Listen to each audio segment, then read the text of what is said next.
people have been involved in telling my story for me that, now is the time for me to finally come and actually tell you what my story is, right? I feel like my situation's been told by the media and other people's perspective for so long, and I've stayed quiet. And now that's a big reason why I'm deciding to do it now. I sat back, raised my sons and all of my family, all of my kids, and now it's time for me to tell people this is what happened. This is who I am.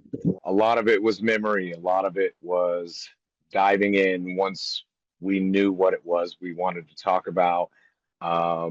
We definitely revisited quite a few things. Some of them were very difficult. Some of them were therapeutic. Um, it's been an interesting process. I hear people talk about how writing a memoir is a very therapeutic thing for them, and I didn't fully understand that concept until it actually happened to me. To me, as a father, it's a necessity, right? I want my children to be able to move forward in their lives and know that the actual truth of everything is out there.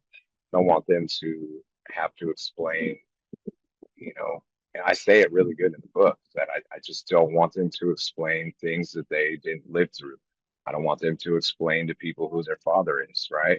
And that's a very, very big part of this for me. And it's really important that I share my story, right? So they don't have to.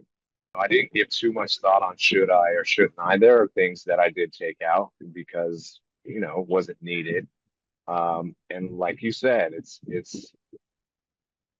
it's done very gracefully because I care about all the people involved. Yeah, I mean, somebody had to be the scapegoat, right? And at times that's what it felt like. I mean, it was hard, but it was easier for me because I was distracted, right? I was able to focus on my family.